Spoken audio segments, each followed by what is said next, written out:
Periyar Maniamma Institute of Science and Technology, Tanjavur, AAA with specialization in electric vehicles and energy engineering. எழில் நம்மோடு இணைந்திருக்கிறார்.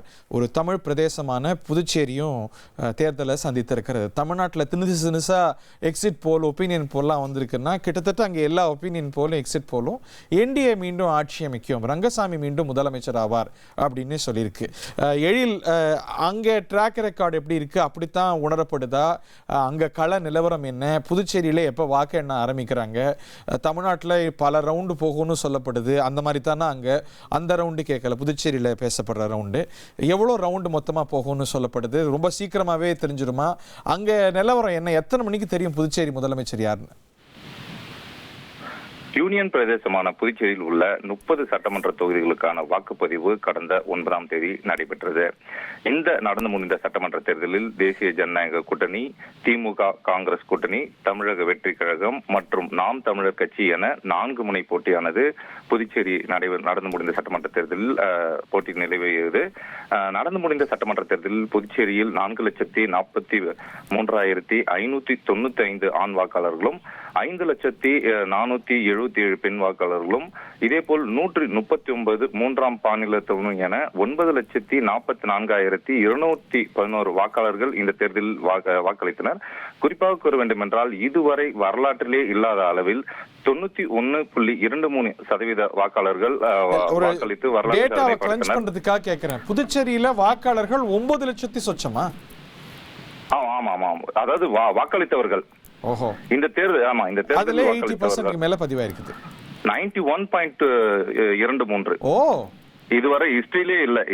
இது வந்து first time history break பண்ணிருக்காங்க புதுச்சேரியை பொறுத்த வரைக்கும். அதுக்கு காரணம் எஸ்ஐஆரும் கூறப்படுது. ஏன்னா அதாவது கடந்த காலங்களில் ஒரு சிலர் வாக்களிக்க மாட்டாங்க, வெளிநாடு போயிருப்பாங்க, இறந்தவர்களோட வாக்கு இருந்திருக்கும். அது எல்லாமே ஒட்டுமொத்தமா டெலீட் பண்ணதன் காரணமாக, அதாவது இதுவரை அரசியல் வரலாற்றிலே இல்லாத வகையில் 91.23% வாக்காளர்கள் வாக்களித்து இந்த வரலாற்று சாதனையை படுத்திருக்காங்க.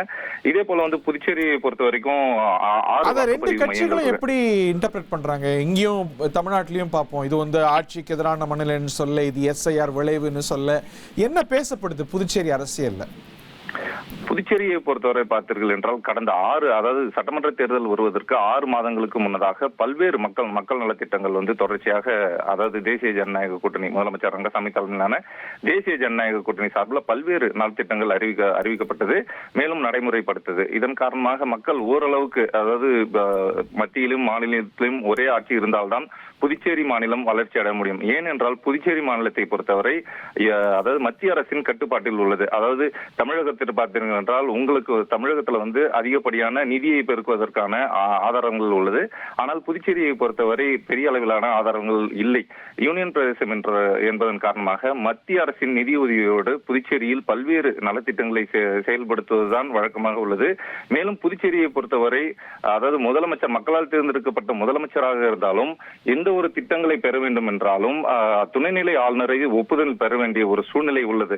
அதன் காரணமாகத்தான் புதுச்சேரிக்கு மாநில அந்தஸ்து பெற வேண்டும் என்று ஏற்கனவே பல முறை சட்டமன்றத்தில் தீர்மானம் நிறைவேற்றப்பட்டு மத்திய அரசுக்கு அனுப்பப்பட்டிருந்தாலும் புதுச்சேரிக்கு தற்பொழுது வரை இந்த மாநில அந்தஸ்து வழங்கப்படவில்லை. நடைபெற்று முடிந்த சட்டமன்ற தேர்தலில் கூட முதலமைச்சர் ரங்கசாமி அவர்கள் புதுச்சேரிக்கு மாநில அந்தஸ்து வழங்க வேண்டும் என்று புதுச்சேரிக்கு பிரச்சாரத்திற்கு வந்த பொழுது பிரதமர் மேடையின் முன்னிலேயே தனது மன வருத்தத்தை வெளிப்படையாகவே தெரிவித்தார். மாநில அந்தஸ்து இல்லாதன் காரணமாக மக்கள் நலத்திட்டங்கள் தொடர்ச்சியாக செயல்படுத்த முடியவில்லை. அரசு அதிகாரிகள் தங்களுக்கு பல்வேறு வகையில் இன்னல் அளித்து வருகிறார்கள். எனவே மக்களால் தேர்ந்தெடுக்கப்பட்ட அரசுக்கு அவர்கள் எடுக்கும் முடிவுக்கு உடனடியாக மக்கள் நலத்திட்டங்களை செயல்படுத்த மாநில அந்தஸ்து பெற்றால் மட்டுமே புதுச்சேரிக்கு ஒரு முழுமையான சுதந்திரம். ஒரு முக்கியமான பிளாங்கா எல்லா கட்சிகளும் வைக்கிறாங்கிறத பாக்குறோம். அதுல ஒரு கருத்தொற்றம் இருக்குங்கிறதையும் பாக்குறோம். புதுச்சேரியோடைய ஓட்டிங் பேட்டர்ன் சொல்லுங்க. தமிழ்நாட்டிலாம் சொல்லுவோம் மாறி மாறி வரும், 2016 எக்ஸெப்ஷன் பாக்குறோம். சோ அது மாதிரி வரப்போதா எப்படிங்கிறதெல்லாம் நம்ம இங்க பேசுறோம். அங்க மாறி மாறி ஆட்சிகள் வந்திருக்கா? ஒரே ஆட்சிகள் தொடர்ந்த வரலாறு இருக்கா? அந்த ஹிஸ்டரியை சொல்லுங்க. மாறி மாறிலாம் ஆட்சி வந்திருக்கு. அதாவது பல்வேறு தரப்பினரும் நிறுவனங்களும் கருத்து கணிப்பை வெளியிட்டிருக்காங்க.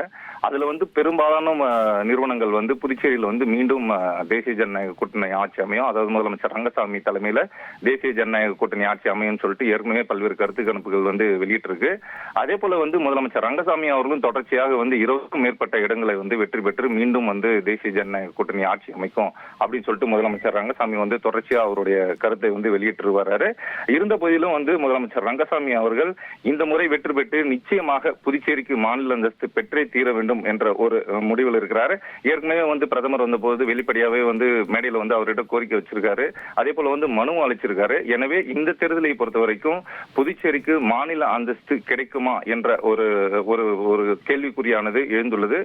இருந்த போதிலும் புதுச்சேரி மாநில மக்களை பொறுத்த வரைக்கும் நிச்சயமாக மாநில அந்தஸ்து கிடைக்க வேண்டும் என்ற ஒற்றை கருத்தும் புதுச்சேரி மாநில மக்கள் மத்தியிலே நிலவி வருகிறது.